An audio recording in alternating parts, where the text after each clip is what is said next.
क्या आप लोगों ने किसी पौंड्रक का नाम सुना है? ये पौंड्रक राजा था और काशी राज का मित्र भी था। भगवान श्री कृष्ण के समय में वह स्वयं को अपने को भगवान कहता था। इसके राज्य का नाम था करुष और वह अपने आप को ही वासुदेव के रूप में प्रचारित करता था और कृष्ण जी को कहता था वो तो गाला है रे, वो भगवान थोड़ा ही है, मैं भगवान हूं। इसके साथ बहुत से लोग भी उसको भगवान मानकर पूजा करने लगे थे। या यूं कहिए कि काशी राज भी इसके मित्र थे। एक बार जब बलराम जी वृंदावन गए तब इसने श्री कृष्ण को द्वारका में अपना दूत भेजकर कहलवाया कि असल भगवान वासुदेव कृष्ण नहीं, महाराज पौंड्रक है, उनके जो संदेशवाहक थे, और आप श्री कृष्ण भगवान के चिन्हों जैसे सुदर्शन चक्र, मोर मुकुट, कौस्तुभ मणि माला आदि को त्याग दीजिए और पौंड्रक को भगवान स्वीकार कर लीजिए, नहीं तो आपको भगवान पौंड्रक से युद्ध करना पड़ेगा। ये उसके लोग भगवान मानने लगे थे, कृष्ण मानने लगे थे, वासुदेव मानने लगे।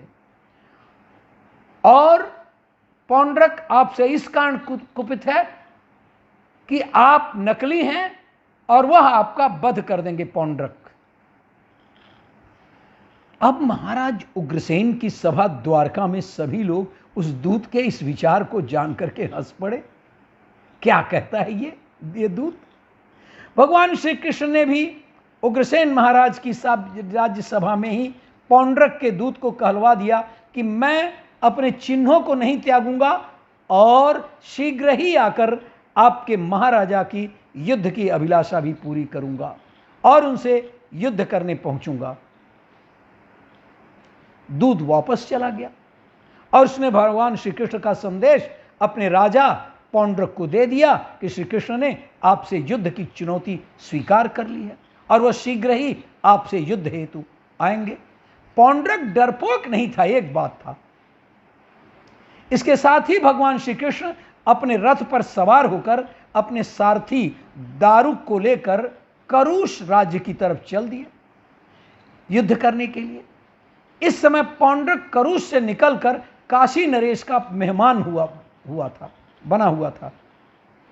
अतः कृष्ण जी ने काशी नगरी को पहले घेर लिया। राजा पौंड्रक भी बलवान योद्धा था। जैसे उसने सुना कि कृष्ण ने काशी को घेर लिया है तो वह भी युद्ध करने आ पहुंचा। उसकी सेना 2 अक्षौहिणी थी। आप याद करिए कि 7 अक्षौहिणी महाभारत में पांडवों के पास थी, तो ये 2 अक्षौहिणी इसके पास थी और काशीराज ने भी उसकी मदद की तथा अपनी 3 अक्षौहिणी सेना श्री कृष्ण से लड़ने के लिए भेज दी और इस तरह 5 अक्षौहिणी सेना कृष्ण जी से लड़ने को तैयार हो गई। अब पहली बार पौंड्रक और श्री कृष्ण एक दूसरे के सामने आए। श्री कृष्ण ने देखा कि अरे पौंड्रक ने भी शंख, चक्र, गदा और पद्म धारण किए हुए, वह सारंग धनुष लिए हुए था और उसके वक्ष पर श्री वत्स का निशान था। ये सब कुछ नकली था। उसके गले में भी एक कौस्तुभ मणि की माला थी। उसने श्री कृष्ण की पूर्ण नकल करते हुए एक पुष्प माला भी गले में डाल रखा था।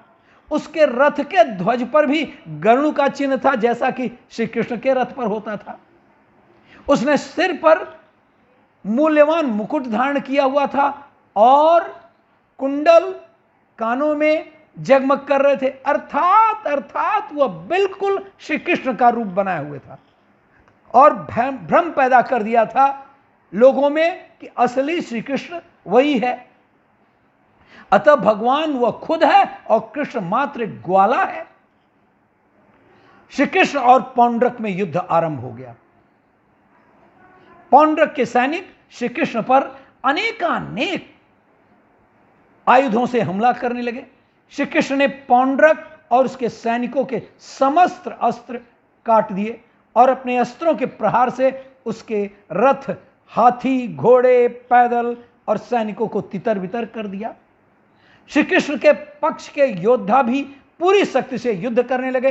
अब श्री कृष्ण ने पौंड्रक को सामने देख उनसे कहा, पौंड्रक, तुमने मुझसे जिन चिन्हों को त्यागने का आदेश दिया था, अब मैं तुम्हें इस तुम्हारे मिथ्या रूप चिन्हों को त्यागने के लिए अब विवश कर दे रहा हूं।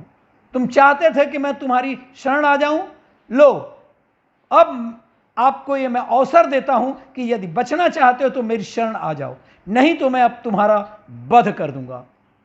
पौंड्रक ने श्री कृष्ण की बात नहीं मानी और इसके बाद दोनों में भीषण युद्ध हुआ।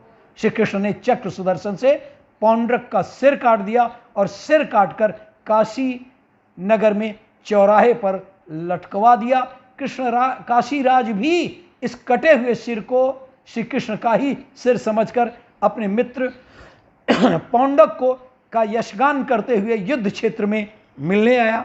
वहीं पर कृष्ण भगवान ने काशीराज का भी वध करके उसका भी सिर काशी नगरी के चौराहे पर अपने उसके महल के सामने ही लटकवा दिया। और इस तरह भगवान श्री कृष्ण ने पौंड्रक, नकली कृष्ण और काशीराज दोनों का ही उद्धार कर दिया।